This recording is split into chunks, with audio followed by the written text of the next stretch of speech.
Oh, thanks, Kelly. I'm super grateful for Nichman, but for those of you who are with us at Comfort Suites, I really missed that tray that we had on the podium that could go on either side. But I think it's a good trade-off. Good morning. My name is Bryce Morita, and I will be doing the sermon here today. And Kurt and I have been continuing our tradition about not announcing me. For those of you who don't know why, I was on schedule to do 2 sermons in a relatively short period of time, and I had to cancel both of them at the fairly last second. I think one was literally, the day before, or the night of, or something like that. So thank goodness Kurt was able to get it covered. One of them was because I was sick. The other was because my son was being born. So that one was pretty reasonable. I know. Shame. Where's my commitment? But as we know, we had Thanksgiving this past week, and so ours was fairly low-key. We went to the in-laws and everything, and I actually have some pictures from that. So you have the little yeah, Kurt's already seeing it, clearly. So this is the kind of second gen, like the kids, Brooke's brother-in-law, her brother, my brother-in-law, stepbrother, their significant others. And I don't know if the people in the back or if people on Zoom can see, but in the middle there is my son Kai, and he is holding a shield and a sword and an axe. Play ones, none of them are real. He wanted to battle Brooke's uncle, who had been tickling him the day before, so he came prepared this time, and just never really wanted to let them go. So yes, so there he is, still armed and ready. And I couldn't just put up a picture of Kai. I had to spread it around. So I also have Sammy there, and who better to finish that off than my wife Brooke, who is responsible for those amazing children. But speaking of thanks, we had a Thanksgiving devotional this past Tuesday, and part of that was writing down things we were thankful for over this past year on some notepads. And I kind of thought that we were going to go over them and point out some of them and all that. So we didn't, but I do want to point out one that meant a lot, in particular to me. She's actually not in the room right now, but because she's on the Spanish translation, she will hear this, not through me. But Burkus has been, for many, many months now, has been watching our youngest Sam during service. Oh, she can see me. Hey, Burkus. My wife and I are both very involved during service, and so it's really hard we have the toddler, who at this point can just run around on his own a little bit. He's also been sort of joined the service team in his own way, helping out. But then obviously he has children's ministry, but then Sam is not old enough for children's ministry, and so Burkus had volunteered to watch him, and has been doing that for many months now, and has been a huge help. So I did want to make sure that she knows that we're very grateful for her. But that is my intro. That is my padding my time, actually. So now I'm going to jump right into it. So last week Riley was preaching from Luke 6, and he's talking about Jesus' lessons about, pushing your limits. Are you compromising? Are you committed? Do you put Jesus' teachings into practice? Will you listen to Jesus? Will you follow the instructions for the turkey? And as we move into Luke chapter 7, which is pretty much where we're going to stay, not even pretty much, we're going to stay in Luke 7 today. So Jesus moves directly from that sermon, and starting in verse 1, it says, "When Jesus had finished saying all this to the people who were listening, he entered Capernaum. There a centurion's servant, whom his master valued highly, was sick and about to die. The centurion heard of Jesus and sent some of the elders of the Jews to him, asking him to come and heal his servant. When they came to Jesus, they pleaded earnestly with him, 'This man deserves to have you do this because he loves our nation and has built our synagogue.' So Jesus went with them." And it's kind of interesting that, Luke is the doctor, the physician, and he just kind of says that the servant is sick. But in Matthew, kind of telling the same story, says that he's lying at home, suffering terribly, almost like with a paralysis, and so he's in pain. He's not just like, I'm sick and, I've been coughing for a while. Like, he's like in pain. He's racked with pain. But the centurion, his name, who he is really of no consequence. They just keep referring to him as a centurion. And so that role was a military commander. I don't know if this is like fact or story, but it seems like the centurion name he leads like 100 people. Century is 100, so centurion seems like where it comes from. But either way, he's a military leader, and he's a Gentile one at that. And so this is someone that, depending on, this is still relatively early as far as like the gospel, as we go in the gospels, relatively early in Jesus' ministry. So who's to say, how the general Roman military would be feeling about Jesus at this point? But he's not a Jew. There's no evidence to suggest that he's a disciple certainly in the way that we think of it as, Christian. And then even, it doesn't say specifically that he studies the teachings of Jesus, but he's clearly aware of who Jesus is. What's also really interesting that I didn't even figure this out till kind of the end of this was like, the stories about the centurion, he's not even there. Like, he's relaying, like his information is getting relayed from other people, and we're talking about him. He's not even there. Like, he's the most important part of that narrative, but he's not there. And so there's no evidence that he is a disciple, but he's clearly heard of Jesus and his ministry, and clearly understands so much about who Jesus is. At the very least, that he's a healer, that he's a man of power.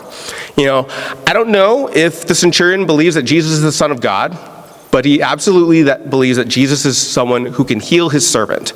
And the servant, it does appear that the centurion cares for this servant. It's not just like, I need to make money, so heal this servant. He wants this suffering to end. And so he sends out these Jewish elders. And it's interesting, again, this man the centurion is a Gentile, and it's these Jewish elders that are sort of vouching for him. And I don't know if these are, committed Jewish elders. I don't know if these are Pharisees, but either way, like these are men of stature, I guess is probably the best way to put it. And they're vouching for the centurion. And this is, again, despite him being a Gentile military leader. And the thing about the centurion is he doesn't wait or hope that Jesus will come by. He goes and actively seeks him out. Sometimes we can, we pray and we ask for a sign. We want something to be shown to us, and that can be tricky sometimes. Obviously, you have in the Old Testament you have Gideon who asked God for signs, multiple signs, kept going back and forth on it. But I think for us, kind of in our current time, something that can be really tricky about asking for signs is it's left up to us to interpret things. And pretty much, if you ask for a sign, you can sort of tell yourself, that's a sign, like that's the sign that says to do it, that's a sign to say not to, like we can make that up for ourselves. And so it can be really tricky to say like, oh God, show me a sign. I think one of my prayers used to be like, show me the neon sign, like the bright, no questions asked about it. But the fact of the matter is God can show something super obvious to us, and depending on where we're at, we can just be like, no, that's not what I meant. Like, show me a different neon, like a green neon sign. That was a pink neon sign. Show me a different neon sign. And so there's nothing wrong with asking God just for direction, but I think we have to be really aware about how we interpret things and how we put our own spin on them. And one of the things I really think about when we ask for signs, we ask, is this the right time to do this? Is this the right time to do that? Like, what I've been finding out for me and some of my circle over the last few years is there really is no perfect time.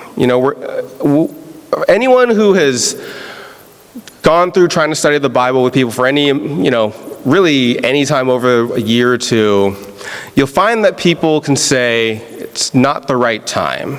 either for studying the Bible or coming to church. It's not the right time for me. This isn't the season. And I don't want to put the kibosh on, I don't know everybody's life. I know my life. But I also know that we really know that God is in the center of our lives, and we do everything else around that. And again, we know that, and we struggle with that.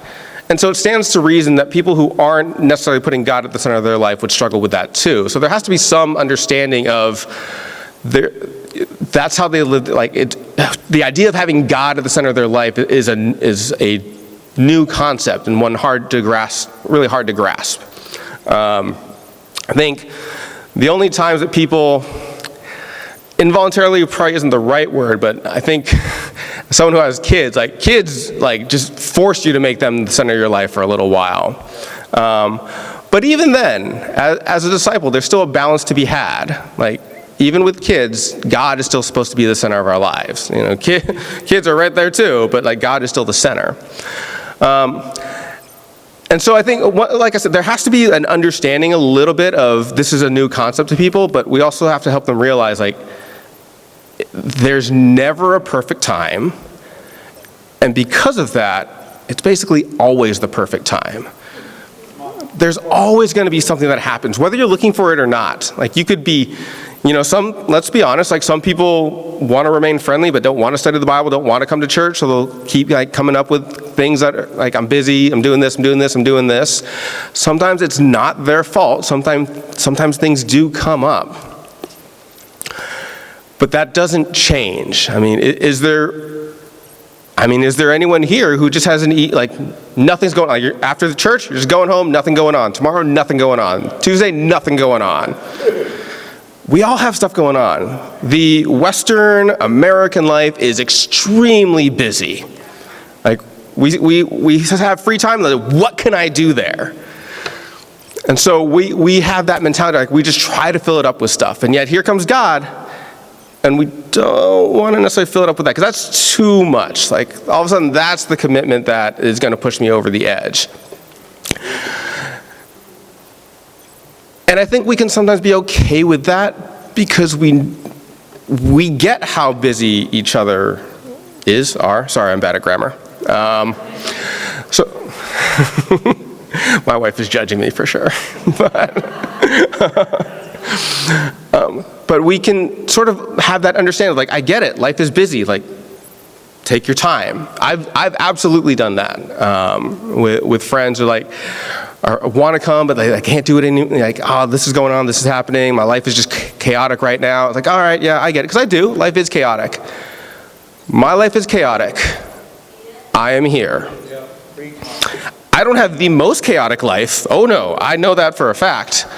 But I know I have a chaotic life. I have 2 kids. I am here. I am making the time. I'm not perfect. I still have growing to do. That's why I'm here, is because I still have growing to do. My life is chaotic. Your life is chaotic. You are here. We are here. Chaos does not disqualify us from being able to make a commitment to God. Even once we're here. This doesn't just apply to people that we may reach out to, even to us. Do we let that chaos, that again we all sort of understand, interfere with our commitment to God? They understand how busy I am. It's okay. They're not getting on my case about it every day, so it's okay. Do we allow that chaos to sort of nudge God out of the way? Do we let what's happening in life determine how our relationship with God goes? Or do we let our relationship with God determine how our life goes? There is no perfect time. There is no perfect time to study the Bible. There is no perfect time to grow in our faith. There is no perfect time to overcome that sin that we've been struggling with over and over and over. There is no perfect time. And the other thing to keep in mind is we don't know how much time we have. The centurion, I'm assuming, because again, they don't really go into detail of what the servant is suffering from. The centurion probably doesn't know how long the servant has to live. And to be fair, it may not even be impending death. It may not. It may just be like suffering over and over and over. But the centurion has no idea when it'll end or if it'll end. So he hears Jesus coming into town, and he immediately sends people. Like, the centurion can't even be there. His life is probably chaotic. But he gets it done. He sends someone there to call Jesus to his house. Life is always going to be chaotic. But God has made himself accessible in all times. There is no perfect time, which means that now is the perfect time. Continuing on in Luke chapter 7, it says, he was not far, speaking of Jesus, he was not far from the house when the centurion sent friends to say to him, Lord, don't trouble yourself, for I do not deserve to have you come under my roof. That is why I did not even consider myself worthy to come to you. But say the word, and my servant will be healed. For I myself am a man under authority, and soldiers under me. With soldiers under me. I tell this one, go, and he goes, and tell one, come, and he comes. I say to my servant, do this, and he does it. When Jesus heard this, he was amazed at him, and turned to the crowd following him, and he said, I tell you, I have not found such great faith even in Israel. Then the men who had been sent returned to the house and found the servant well. You know, several versions of verse 8 read that the centurion says, I am also a man under authority. It's pretty bold to compare yourself to Jesus. I can't imagine there's a whole lot that I could say to Jesus like, oh, you and I are like this. I mean, I was trying to figure it out on the way here, and the only thing I could come up with is like, oh, Jesus, like you, I travel. That's really it. That's all I can think of. And yet this centurion compares their authority, but recognizing that the centurion, he has authority, but he's also under authority. He recognized that Jesus has the power of God, and through that is over all other things.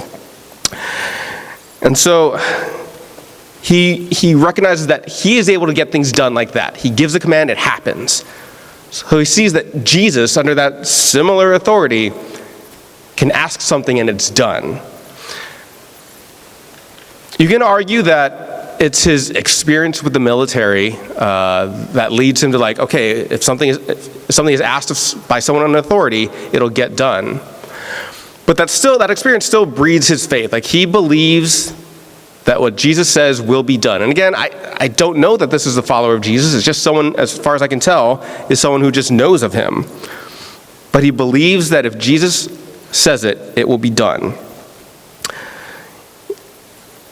At the end of the verse, Jesus says, I have not found such great faith even in Israel.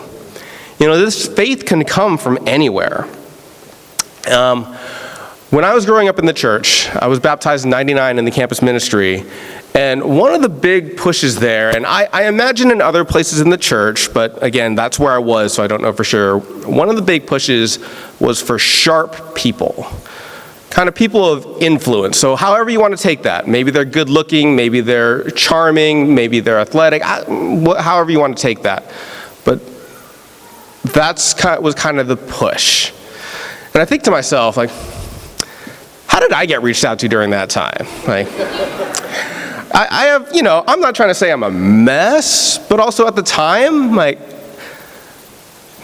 let me preface this. There's nothing wrong with wearing glasses. But there is a way to have glasses that are not fit for you. That's what I was wearing. I had braces. Again, not entirely a bad thing. These were not Invisalign braces. These were just classic, shiny braces. And because of how crooked my teeth had been, I had a big gap right here. So I had the braces and a gap. And I wore a Hawaiian shirt every day. I would have to look for them. Sorry, Kyle. If you remind me, I will try to find them. But yes, I literally had enough Hawaiian shirts for every day of the week. And because that was like my thing, I started getting them as gifts. So I think at my peak, I could have gone 2.5 weeks with a brand new Hawaiian shirt every day. And again, there's nothing inherently wrong with a Hawaiian shirt. I am Hawaiian, in fact, so I can get away with it. But I would not fall under any definition of the word sharp. And yet I was reached out to. And while I'm not going to hold myself up as the paradigm of faith, I do have faith. I have a faith, and I was not what they were looking for, necessarily. And I think sometimes we can get caught up in the same thing. Not in the same way. The Lehigh Valley Church is not looking for sharp people, but I think individually we can look at people and think, that's probably not someone who's seeking God. You know, sometimes it can just be fear, like, oh, I don't want to share with that person, but sometimes it can also be like, I'm not going to waste my time. Like, look at that person, look at what they're wearing, look at how they're talking. Like, that's not someone that will know God. Faith can come from anywhere. Who are we to limit God? Imagine what we could be missing out on. Think of all the people here. If someone had looked at everyone here and been like, that's not going to be a faithful person, where would we be? One of my favorite Pixar movies is Ratatouille. And it's really not a spoiler, especially at this point. It's been out forever. One of the themes of that movie is anyone can cook. And it's not, and they specify this in the movie, it's not literally every single person can cook, but it's that there are no limitations on where greatness can come from anywhere, from anyone. Who are we to determine where that is? Not everyone will have great faith, but anyone can. And how can we know that just by looking at a person, just by hearing a person? How would we know that? I'm sure most of us have someone in our life that we're like, that person's not going to become, I'm still friends with them. I'm still, like, we hang out, like, I love that person, but that person's not going to become a Christian. That person's not going to make Jesus the Lord of their life. So that's not part of our discussion ever. And again, there are individual situations to keep in mind. Like, you can certainly share your faith enough to somebody and they get annoyed with it and they get sick and tired of it and they don't want to hang out with you because of that. Like, that's obviously a situation. But do we really want to limit what somebody can do? Like, first of all, their salvation, do we want to limit that? But even if somehow we want to go down a couple steps, do we want to ignore what they can do for the people around them? You know, it's not even what they can do for the church, which, I mean, it's great when people can use their gifts, but what can they do for their circle, their family, their friends, their coworkers? You know, we talk, every so often we can talk about the influence that one person can have and how that can ripple out. Are we limiting? How many people are we affecting? You know, we talk a lot about how much good one person has done, sometimes by name. You know, I've been to a couple sermons where someone talks about someone who shared with someone who shared with someone who shared with someone and all that. Well, what about the reverse? How many people are being hurt? How many people are being left out in the cold and the dark because someone didn't get reached out to? Because we determined that I'm not going to be faithful, that person's not going to be faithful. Have we considered that impact? You know, as we finish, do we believe that anyone can become a Christian? You know, whether it's your first time here or whether you've been a disciple for 30 plus years, this is an opportunity for us to practice that perfect faith. You know, I wish I had a more like super spiritual story of my faith, but the one I have is still very meaningful to me. It'll seem like in a joking way, and it kind of is, but it is meaningful to me. So back in New Orleans, I was friends with this couple, and they were trying very hard to have children. And for years and years and years and years, they tried to have children and could not. They tried all the treatments, everything. There was nothing doing. And one day, the husband was doing communion. And you know how sometimes people talk about stories of struggle and hardship, and then they finish off with the victory? So he starts talking about the story and their struggle with getting pregnant. And I'm like, oh my gosh, they're pregnant. Curse him for not telling me, but they're pregnant. And he finishes off with, and we're still trying. And I was shattered. I was like, no, like, come on. Why would you, like, you know what we're expecting. And in that moment, I think for the first time, because again, these are my friends, and so it's not like I wasn't hurting for them, but in that moment, I felt like I finally felt the loss a little bit. Like, it obviously doesn't compare, but I finally felt like I was there with them. So that day, literally that day, I decided that until they got pregnant, I was going to fast from cheeseburgers. Now that sounds kind of silly, but anyone that knows me knows that that is my absolute favorite food. And I have very low standards. I can enjoy just about any cheeseburger. In fact, to date, I think I've only found one that I didn't really enjoy. Unfortunately, it's local.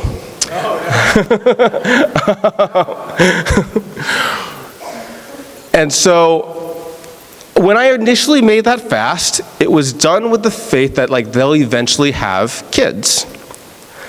And some time goes on. And I think to myself, like, what if they never have kids? That is a possibility in life. Not everyone is going to have kids, and that's okay. Not everyone needs to have kids. But I was like, so when do I stop fasting, like when they stop trying?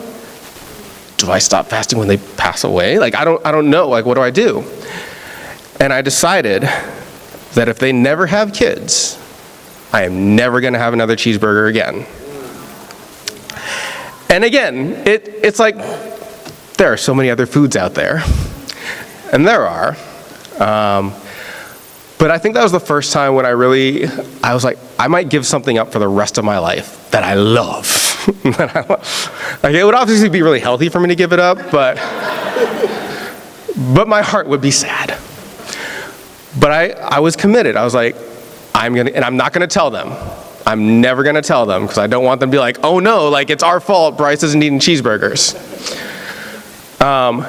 The story does end with them getting pregnant and having twin girls, and they're amazing, and at this point they think they are 12 years old. But I was prepared. To me, that was one of my strongest moments of faith. Like, I can survive without cheeseburgers. And again, it sounds silly, like obviously, there's so many other ways to get sustenance out there. But to give up something that I loved, and again, I love cheeseburgers. But I was prepared to give that up entirely, to trust that God either was going to grant this family's desire to have children, or was going to grant me the strength to never eat another cheeseburger. Faith can be a very scary thing. It should be. Like that's kind of the concept of it, is faith being frightening. And so we are faced every day, as even when we're not interacting with people, we're faced every day with moments of faith and opportunities to have that perfect faith. So as we go out in our day, we're going to interact with people, we're going to think about people, we're going to have our own individual struggles and things that we're dealing with. We are always going to have an opportunity, a perfect opportunity, to show our perfect faith in our perfect Savior. That concludes the sermon. We're going to have the worship singers come on back up and finish us off with a final song.